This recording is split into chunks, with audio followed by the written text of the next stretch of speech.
Tune in, it's time for Comedy G. Bringing stars and stories, it's where you wanna be. From celebs to entrepreneurs, she's got the scoop. Community and entertainment, she's in the loop. Every smile a burst of velvet light. Through the screen she shines so bright. With the laughs and tales that weave tonight.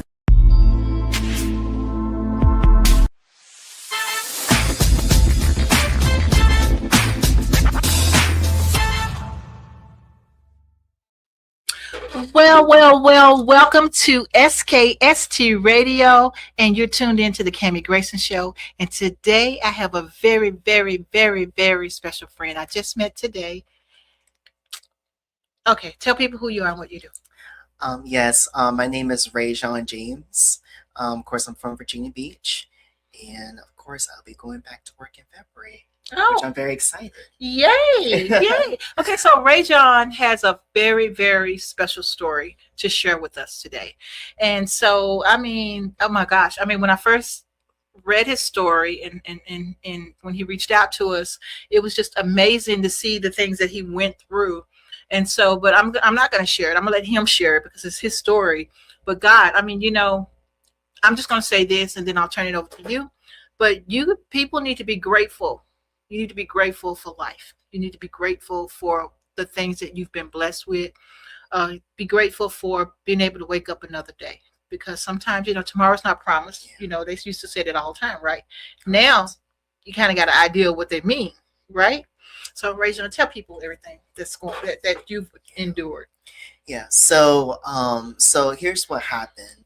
So, starting July 28th, of course, I was hanging out with my partner and my friends, and they noticed the first one when they started noticing was my eyes were red, and I was like, what do you mean my eyes are red? I probably was just like asleep. I just wanted to go to sleep, and of course we'd be tired from work sometimes, and they said, no, like, you've been sleeping most of the time. Every time you get off from work, this is not you. Because I'm used to working like 2 jobs or whatever, and then I just go about my day and just watch some TV and stuff like that.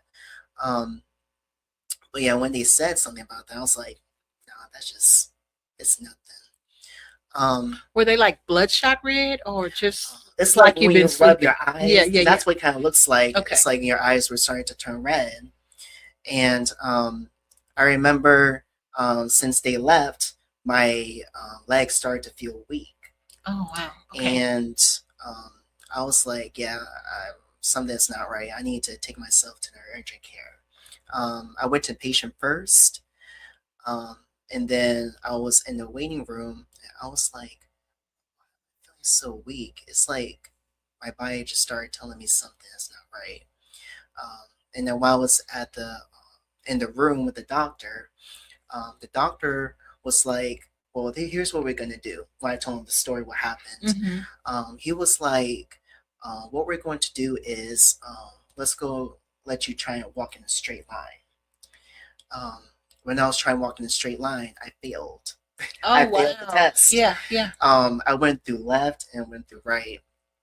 And after they did that, they tested out everything. If I had like diabetes, if I had like a high blood pressure, if something's wrong with my heart or whatever, like everything came back negative.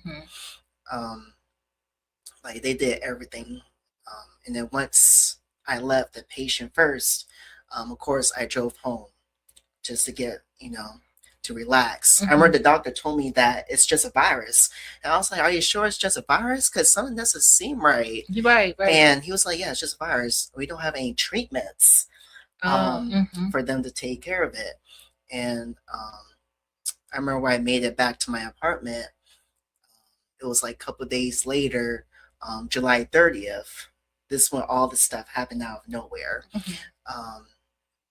My body just started shutting down. So I collapsed on the floor. Oh, wow. And funny thing is that my parents were in South Carolina. This is where they were from. They were at my cousin's wedding. and that's when they were on the way back home, which was from here, from South Carolina. I told my parents like what was going on and things like that, and they said, "No, we're going to your apartment to see what's going on." But um, they thought it was just like a COVID, so they had their mask on. So they were giving me some food, giving me a drink. They just left that at the door. I was like, "No, you guys need to come inside because I can't move. I collapsed on the floor." And when they opened the door, I don't know. It's like I remember when they were on their way back here from South Carolina. Like I said, collapsed on the floor. I wanted to call my parents, but unfortunately, the phone was on the couch. I couldn't reach it. And then I didn't even know, because I have an iPhone. I didn't even know Siri can do this. I told Siri, "Hey, call my parents and put them on speaker." And she actually did put them on speaker. Wow. Which is very strange. I was like, I didn't even think of that. I was really depressed that I needed someone to help me. And when July 30th was coming, like I said, when I collapsed on the floor, they immediately took me to the emergency room.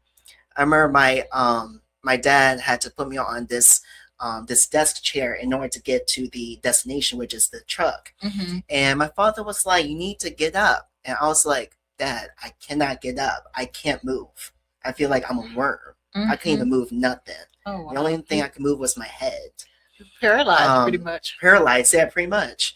And then I remember my mother was on the phone with the patient first because they were trying to figure out what was going on. And I remember the front desk lady said to my mother, she was like, "The fact that your son can't even move is very concerning. You need to take him to the emergency room." So I remember when I went to the emergency room, they put me in the hospital bed. Oh, wow. And this was when I was like downstairs at the Sentara General Hospital.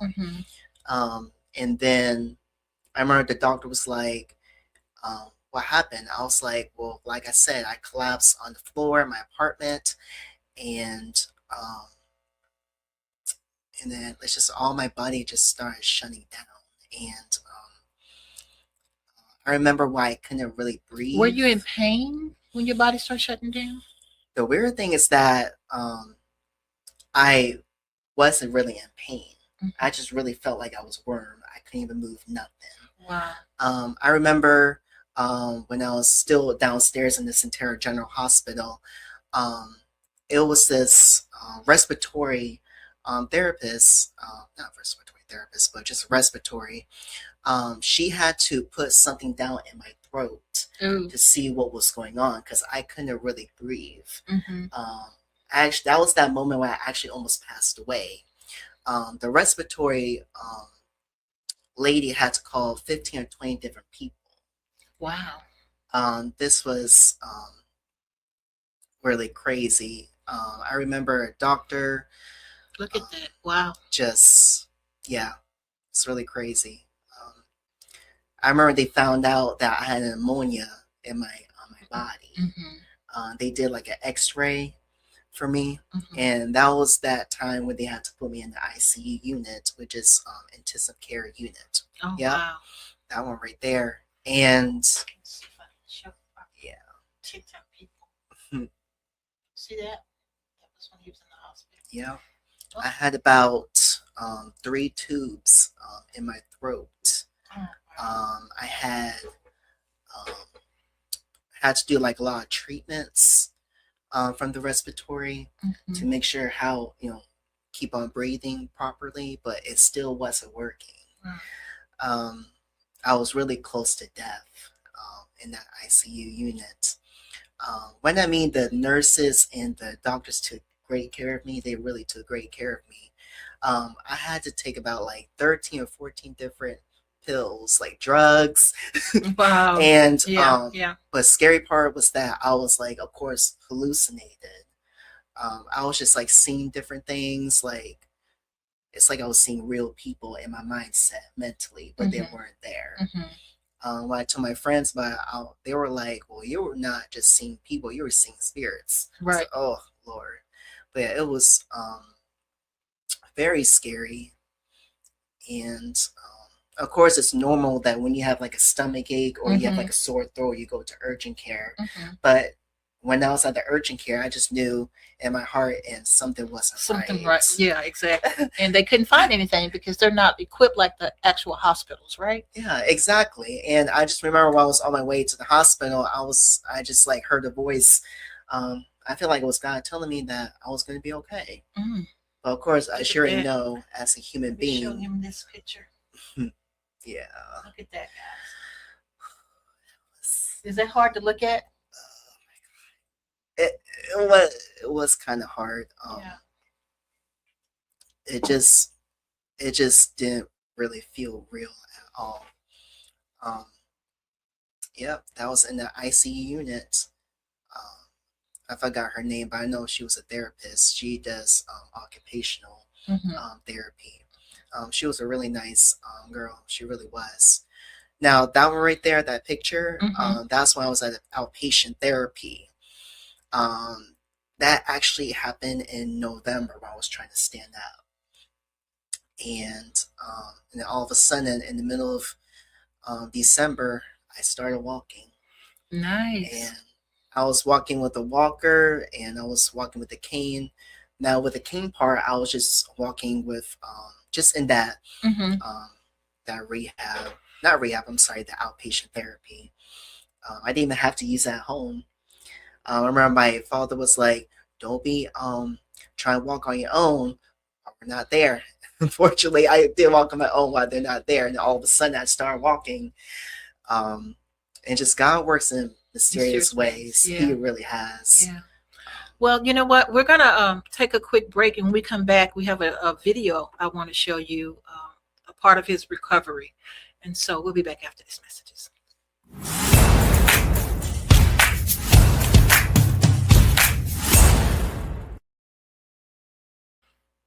All right, that was a quick commercial break. Okay, so we're back here with Ra-Jon, and he was telling us and sharing with us his experience, of the illness. What is the illness called? Yes, it's actually called Guillain Barré Syndrome, but for a short abbreviation, it's GBS. GBS. Okay, and so he actually went through some months of fighting for his life, and then being rehabilitated to even just walk again, even just to walk again. So when you were going through that, did you go to that part where, you started feeling sorry for yourself? You're thinking you wasn't going to be able to get your mobility back? Now, it just, in that moment, of course, we as humans, we do have that mindset, mentality that, am I going to be like this, like, for a very long time? But yes, I did think about that in my mindset. But of course, that voice that I heard when I was on my way to the emergency room, I just kept that in me most of the time. But again, me as a human, I just had that mental mindset saying, yeah, I'm going to be here for a long time. But I feel like life was just testing me in a good way. There was this therapist at rehab. I just didn't like what she said, that it was a specific therapist. She said this to me. I remember I told her too that I wanted to go out of town like next year, which is this year.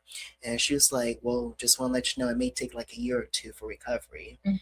I was like, wow, that makes me feel a lot better. Why would you say that to a patient? Right.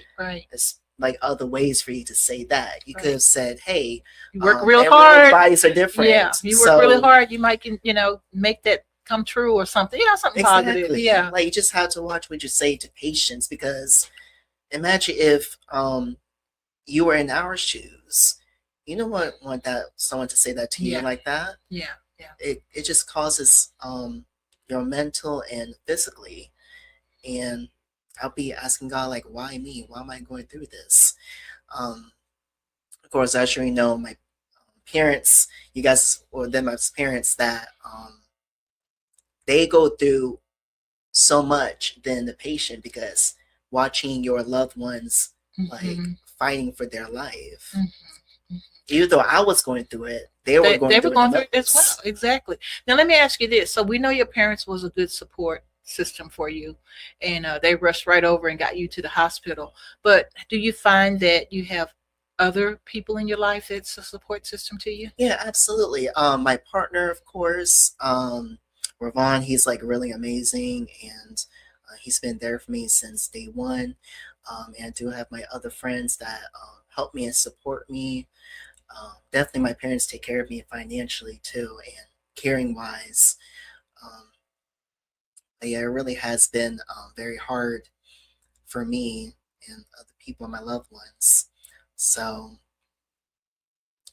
Yeah. Well, I mean, I feel like just knowing, what little bit of you I know, that you're a good person in heart, and you are doing the right thing by sharing your experience, because people might go through the same thing and don't know what it is. They don't know the signs, they don't know the symptoms, and you're able to share that. So now I know, if I'm feeling some kind of way and my eyes are all red, I know, hey, I need to get myself to a doctor, and then to feel weak and then just kind of lose your whole mobility, that is hard. I mean, I can only imagine what you went through. it's very scary because when I mean that when I'm trying to stand up at the outpatient therapy, even though I'm only 5'3", I'm very short. It just feels like you're 6 feet tall looking at people. Hmm. That's what it really feels like, which Oh, is wow. really scary. Yeah. It felt like a roller coaster. You feeling that drop. Mm. Yeah, it's Yeah. I tell you what, Yeah. I mean, it was really scary. It was a very scary moment. That means that you haven't walked for like months. It actually feels like it was years that you haven't walked. Wow. I can't even imagine. Okay, so we have a video of one of your therapists. Tell us a little bit about her. Yeah, so her name is Melanie. She was actually the first person that took me to the room saying, "Hey, what is the goal here? What would you like us to help you with?" I was like, "Well, obviously standing and walking." Um, I have actually started that outpatient therapy in the middle of October. And she's the one that helped me on those bars, trying to stand up and trying to walk with the cane, walking with the walker, I love it. and things like that. And yeah. Yeah. Well, let's take a look at the video.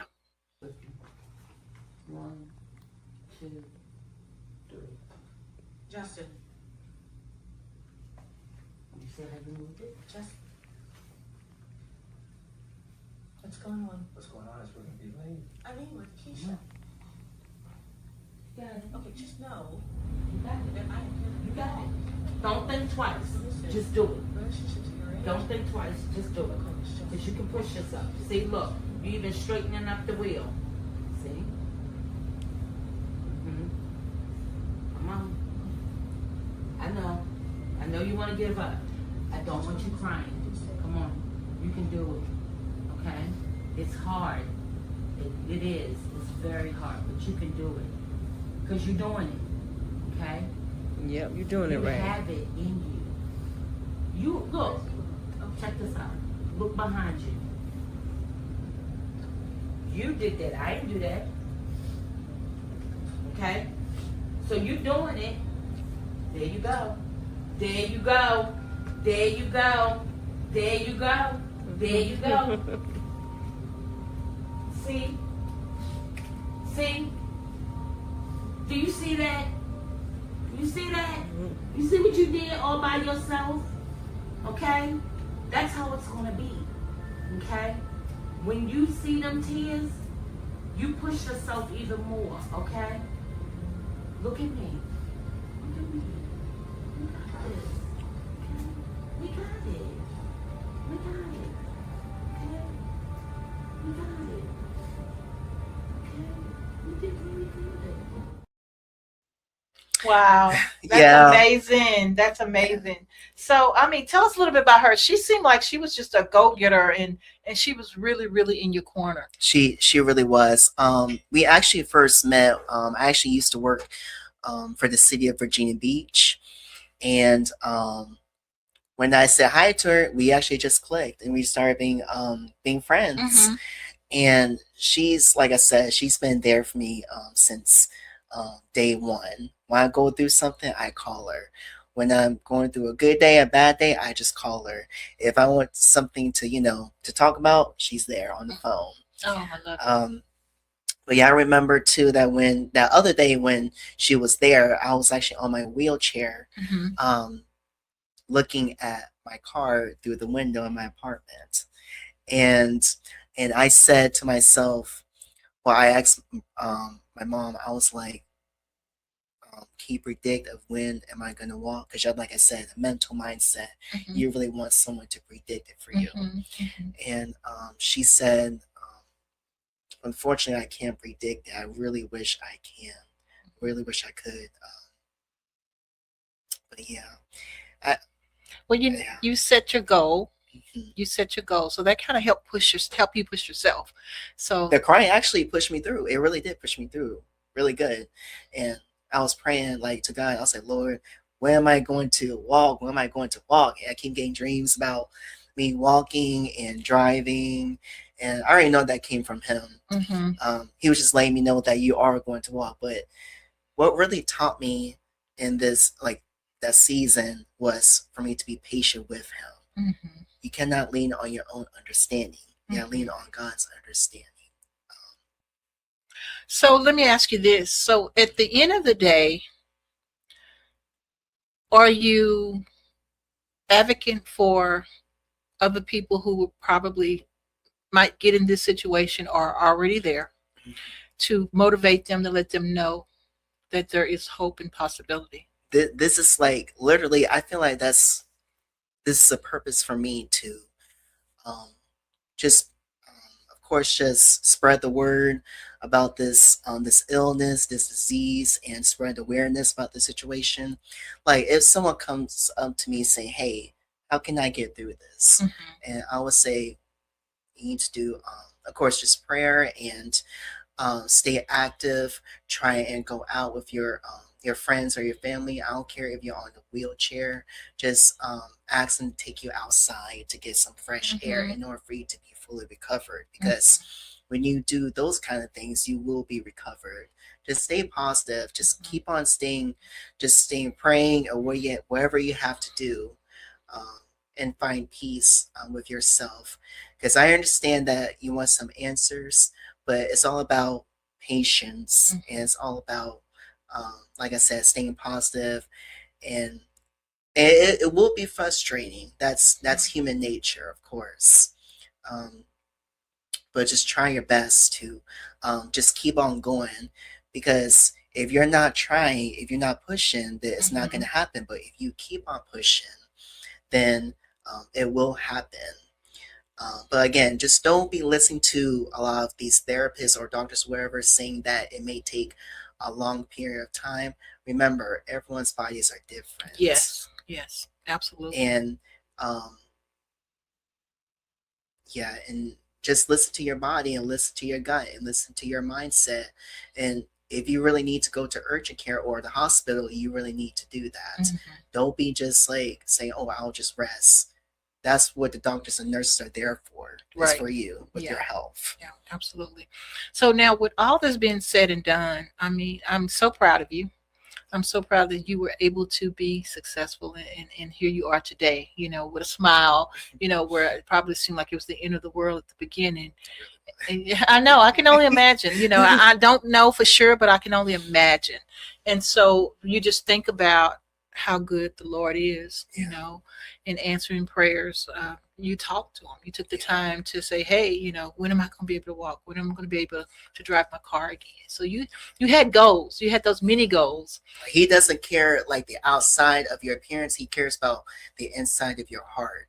Um, like I said, it's like when you talk to God, heaven. It just, I don't know what it is. It just feels like you're away from the world for a Hmm. little bit. Hmm. It's like it's just between you and Him. Right. I just can't really explain it Yeah. though. Well, they always It's say like, build your relationship with the yeah, Lord. So you have your own relationship. mhm, My relationship with the Lord is totally different different. from yours, Yeah, And so I feel that and I receive that. And so you just, I'm so proud of you. I really thank you. am. And so what are the goals now? Where are you now? What's going on now? Yes, my goals is, of course, staying active and just keep on spreading the word about this Guillain Barré syndrome, because this stuff is no joke. I'll just, of course, keep on listening to my body if something is wrong, staying close to God, and surrender a lot of different things, and just staying positive and just being there for people that are going through something similar with my illness or a different illness, if they're in the hospital, whatever. So, Yeah. because the world will be a better place. Yeah. So, if you are interested in actually talking to Ra-Jon, do you tell people how to get in contact with you, Ra-Jon? oh yeah, so where the way it spells R-A-Jon, and my last name is James. I will be on, of course, Facebook and Instagram. If you guys just need someone to talk to, then I am here. I'll be just chilling. I love it. I love it. Okay, guys, we're going to wrap this session up. But until next time, right here, SKST Radio.